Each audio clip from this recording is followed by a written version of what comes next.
السلام علیکم ورحمۃ اللہ وبرکاتہ۔ تو آج ہم جو کتاب پڑھنے جا رہے ہیں وہ رسول اللہ صلی اللہ علیہ وسلم کی سنتیں ہیں، جو کہ حضرت مولانا کی محمد اختر صاحب مدظلہ خلیفہ حضرت مولانا شاہ ابرار الحق صاحب رحمۃ اللہ علیہ نے لکھی ہوئی ہے۔ تو اس میں سب سے پہلے ان کے پیش لفظ ہم دیکھیں گے۔ نحمدہ و نصلی علی رسول الکریم، اما بعد۔ محی السنہ حضرت مولانا شاہ ابرار الحق صاحب دامت برکاتہم خلیفہ ارشد حضرت حکیم الامت مولانا اشرف علی تھانوی قدس سرہ کو اللہ تعالیٰ نے اصلاح امت، احیاء سنت اور اصلاح منکرات کے لیے مثالی توفیق اور امتیاز بخشا ہے۔ پھر انہی نہیں عن المنکرات کے جذبے کے ساتھ حسن بیان کا بھی ایسا ملکہ اور شان جاذبت عطا فرمائی ہے کہ آپ کی نکیر بات سے تنفر نہیں۔ حضرت اقدس اپنے ملفوظات اور ارشادات میں وضو، نماز اور کھانے پینے وغیرہ بلکہ ساری زندگی میں حضور اقدس صلی اللہ علیہ وسلم کے طریقے کے مطابق عمل کرنے کی مسلسل تاکید فرماتے رہے ہیں۔ اکثر فرمایا کرتے تھے، دنیا میں ہم ہر چیز عمدہ پسند کرتے ہیں، امرود عمدہ ہو، کیلا عمدہ ہو، مکان عمدہ ہو، لیکن وضو عمدہ اور نماز عمدہ ہو اس کی فکر نہیں۔ زمانہ ہو گیا وضو کرتے نماز پڑھتے ہیں، مگر وضو اور نماز کی سنتیں معلوم نہیں۔ الا ماشاء اللہ 1-2 منٹ گھر کی عورتوں اور بچوں کو ایک دو سنت بھی کھانے پینے کی، وضو نماز کی یا سونے جاگنے وغیرہ کی سکھانا شروع کر دے تو 1 سال میں کتنی سنتوں کا علم ہو سکتا ہے۔ اب ویڈیو میں جتنی بھی بار آپ صلی اللہ علیہ وسلم کا نام آئے گا تو آپ کو بھی ان پر درود بھیجنا ہے، صلی اللہ علیہ وسلم کہنا ہے، یہ یاد رکھیں۔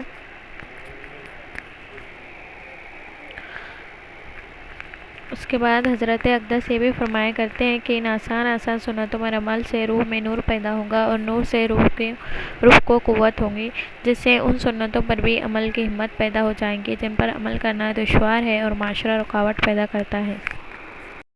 دیکھیے، اسلام جو ہے بہت ہی پاک صاف مذہب ہے، پر آج دیکھا جائے تو سب سے زیادہ جو گندگی جس محلوں میں رہتی ہے وہ ہمارے ہی محلے ہیں۔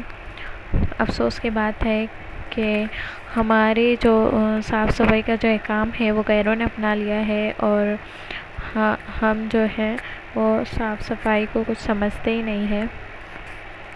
صفائی حدیث میں آیا ہے کہ آدھا ایمان ہے، تو صفائی کا خوب خیال رکھیں، گھر کی عورتیں بھی اور بچوں کو بھی صفائی کا خیال کرائیں اور سنتوں پر بھی عمل کرائیں۔ آپ جب بچپن سے سنتوں پر عمل کرائیں گے تو یہ ان کی عادت بن جائیں گے اور زندگی بھر یہ اس پر عمل کریں گے۔ تو سب سے پہلے بسم اللہ الرحمن الرحیم، نحمدہ و نصلی علی رسول الکریم، اما بعد۔ سو کر اٹھنے کی سنتیں دیکھتے ہیں۔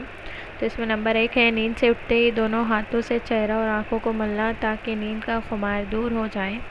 دوسرا، صبح جب آنکھ کھلے تو 3 بار الحمدللہ کہے اور کلمہ طیبہ لا الہ الا اللہ محمد رسول اللہ پڑھ کر یہ دعا پڑھے، الحمدللہ الذی احیانا بعد ما اماتنا والیہ النشور۔ نمبر 3 ہے جب بھی آپ سو کر اٹھے تو مسواک کر لیں۔ فائدہ، وضو میں دوبارہ مسواک کی جائیں گی، سو کر اٹھتے ہیں مسواک کرنا علیحدہ ہے۔ اگر آپ وضو کر رہے ہیں تو وضو میں الگ مسواک کری جائیں گے۔ نمبر 4، پاجامہ یا شلوار پہنے تو اول داہنے پاؤں میں مطلب سیدھے پاؤں میں، پھر الٹے پاؤں میں۔ قمیص پہنے تو پہلے دائیں آستین میں ہاتھ ڈالیں پھر بائیں آستین میں۔ اسی طرح صدری، ایسے ہی جوتے پہلے دائیں پاؤں میں پھر بائیں پاؤں میں پہنے، اور جب اتارے تو پہلے بائیں طرف پھر دائیں طرف، یعنی اتارنے کے ٹائم آپ کو پہلے الٹا پیر یا ہاتھ نکالنا ہے، اور بدن کی پہنی ہوئی ہر چیز کو اتارنے کا یہی مسنون طریقہ ہے۔ سونے کی سنت کے ساتھ ساتھ یا کپڑے پہننے کی بھی سنت بتا دی گئی ہے۔ نمبر 5، برتن میں ہاتھ ڈالنے سے پہلے 3 مرتبہ ہاتھوں کو اچھی طرح دھو لیں۔ نمبر 6، استنجے کے لیے پانی اور ڈھیلے دونوں لیے جائیں، 3 ڈھیلے یا پتھر ہو تو مستحب ہے، اگر پہلے سے بیت الخلاء میں انتظام کیا ہوا ہو تو کافی ہے۔ فلیش خانوں میں ڈھیلوں کی وجہ سے دقت ہو رہی ہے، لہٰذا مفتی رشید احمد صاحب نے ٹوائلٹ پیپر استعمال کرنے کا مشورہ دیا ہے تاکہ فرش خراب نہ ہو۔ نمبر 8، بیت الخلاء میں داخل ہونے سے پہلے دعا پڑھیں، بسم اللہ اللہم انی اعوذ بک من الخبث والخبائث، یہ چھوٹی چھوٹی دعائیں آپ لوگوں کو یاد ہونا، آپ کے بچوں کو یاد کرانا بہت ضروری ہے۔ فائدہ ملا علی قاری رحمۃ اللہ علیہ نے مراقہ میں لکھا ہے کہ اس دعا کی برکت سے بیت الخلاء کے خبیث شیاطین اور بندے کے درمیان پردہ ہو جاتا ہے، جس سے وہ شرمگاہ نہیں دیکھ پاتے۔ نیز یہ بھی لکھا ہے کہ خبث کے بو پر پیش و زم دونوں جائز ہیں۔ 9، بیت الخلاء میں داخل ہوتے وقت پہلے بایاں قدم رکھے اور قدمچے پر سیدھا قدم رکھے اور اترنے میں بایاں پیر قدمچے سے نیچے رکھے۔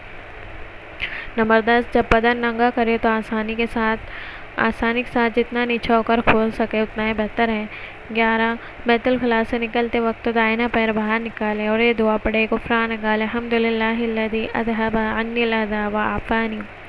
12، بیت الخلاء جانے سے پہلے انگوٹھی یا کسی چیز پر قرآن شریف کی آیت یا حضور صلی اللہ علیہ وسلم کا مبارک نام لکھا ہو اور دکھائی دیتا ہو تو اس کو اتار کر باہر ہی چھوڑ دے۔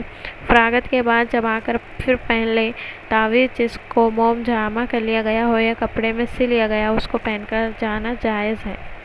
نمبر 13، رفع حاجت کے وقت قبلے کی طرف نہ چہرہ کرے اور نہ اس کی طرف کو پیٹ کرے۔ نمبر 14، رفع حاجت کرتے وقت بلا ضرورت شدید کلام نہ کرے، اس طرح اللہ کا ذکر بھی نہ کرے۔ 15، پیشاب کرتے وقت یا استنجا کرتے وقت عضو خاص کو دایاں ہاتھ نہ لگائے بلکہ بایاں ہاتھ لگائے، الٹا ہاتھ لگائے۔ 16، پیشاب پخانے کی چھینٹوں سے بہت بچے کیونکہ اکثر عذاب قبر پیشاب کی چھینٹوں سے نہ بچنے سے ہوتا ہے۔ ترمذی شریف کے روایت۔